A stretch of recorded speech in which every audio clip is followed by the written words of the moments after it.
It's Thursday night. I am finishing up my listing and shipping for the night and getting ready to go to bed and go to an early garage sale. It's one of my favorite times of the week because I'm finishing up with my day job and then kind of starting my week with my weekend job, I guess you'll call it.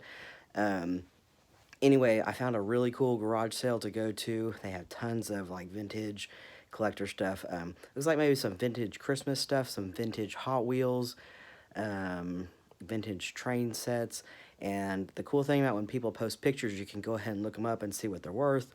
And I can see already kind of what I want to focus on trying to get, if I can get there early enough tomorrow morning. So let me show you what I sold today on eBay and Amazon so I can get to bed. I'll start with the worst and work up to the best. I'm having some stronger sales weeks through the week. A lot of times my good days are Monday and Tuesday from what I listed over the weekend, but this whole week has been pretty strong, and I have to give credit to my mom that I think with her help of being able to she's basically I'm paying her by the hour to take pictures for me, and it's helping speed up my listings where I can list maybe like 5 to 10 new things a day, or sometimes a lot of days I was listing 0 or maybe 2 or 3 during the week. So it has majorly improved my productivity during the week, and I think it's really working out well. So starting from the worst and then just going from there, sold this Coleman vintage like cooler. This thing was in pretty rough condition. It was not a good buy, and you can see how big it is. I'm super happy just to free up that space in the garage. Got $5 with shipping on top, and I probably had like $2 or $3 into this one. Gonna pay eBay fees, so probably breaking even. Okay, the next are pretty good sales.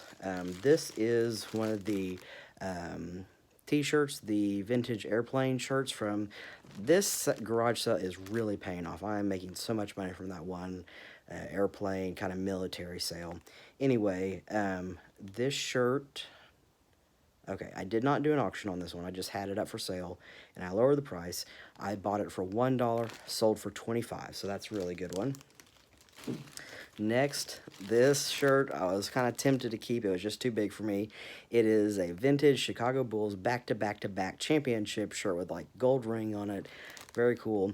I had $1 into this shirt, sold for $26. Another really strong sale.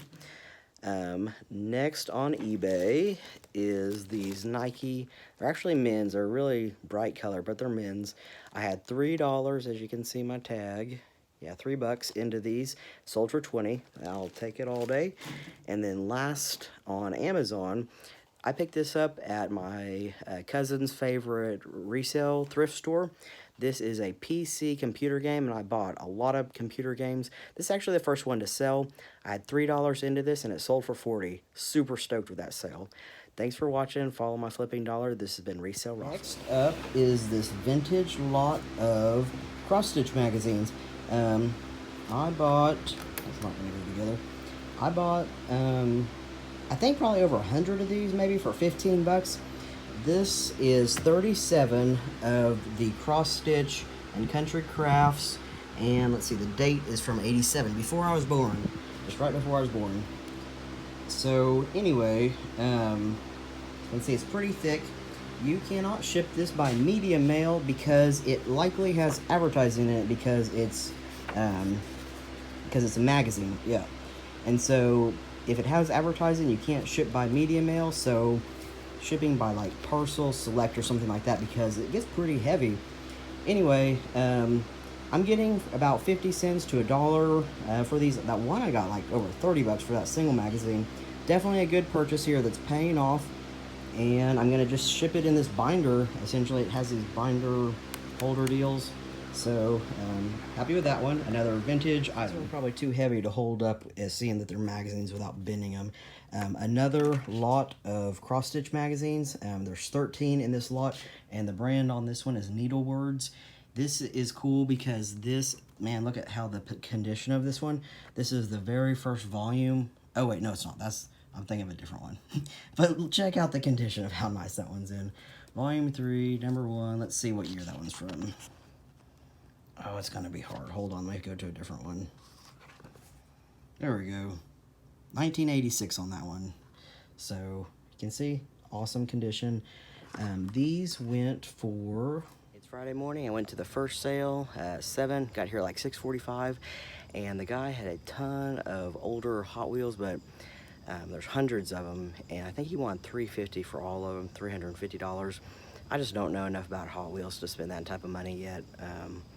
That's just a really big investment, and there was people there that clearly did know what they were doing, and they were cherry picking apparently the good ones. So anyway, I didn't go for that. Let me show you what I did got. I spent $13 and I got, for $5, I got this like tray of stuff. It's like vintage mechanical pencils, drafting pencils, and like rulers like this.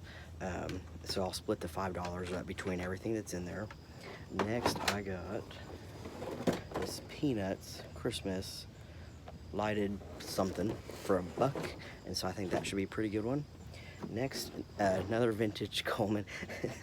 I like buying Coleman stuff, even though just last night that cooler didn't sell for very good. This is selling okay on eBay though, and it's in good condition. It's Oscar cooler, and it's clean inside, and I got stuff inside there. The cooler was $3. I got these 2 manuals for $1. This one and this one. They're pretty high ranked, meaning they're not selling very fast on Amazon, but they do sell for some good money, so I went ahead and bought them for $1. I got those vintage notepads for $1, and it's based on the brand that I thought somebody might want those. I looked them up. Paid $1 for some sealed ink, which is good, and then $1 for a vintage hat. So hopefully that adds up to 13, and so pretty good. Just hit the second sale of the morning, and I spent $47. I'll show you this evening what I got because some of it's breakable, so it's wrapped up in paper. So I'll go through that later this evening. $26 at what was like kind of like a semi-estate sale, mainly vintage tools. So I got a few things. $26, not too bad. The best find though was actually clothing. Again, check out this really awesome Levi's denim jacket, I think, and it was $12. I think it's got to be worth way more. Met up with a Facebook Marketplace seller on my way to work. I bought this airplane clock, essentially. Is a Breitling Walkman, and it's from a United Airlines plane. And so there's only one of these listed right now on eBay, and when they sell, they go for a couple hundred, up to like $600 or $700. Dark again, but I'm headed out. You can't see that at all. I'm headed out to sell the Dale Earnhardt jacket Facebook Marketplace meetup. Paid $250, selling for $40. Another successful Facebook Marketplace meetup. The guy was here when I got here, right on time. $40 for Dale Earnhardt Jr. Budweiser King of Beers jacket. There's a ton of advertising on that jacket. I don't want to list it all. Anyway, kind of interesting. The guy actually said that he worked for Dale Earnhardt Jr.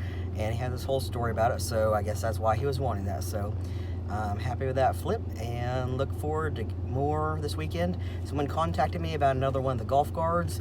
I'm hoping that we finalize a meetup because I still have 2 sitting in the garage. NASCAR fans can kind of be crazy, just like any sport, but really super excited about their sport. And the whole time I was talking to the guys, like, please don't ask me anything about sports, I guess. No, about Dale Earnhardt Jr. and NASCAR, because I know nothing about NASCAR. Literally nothing other than Dale Earnhardt Jr. is a good name.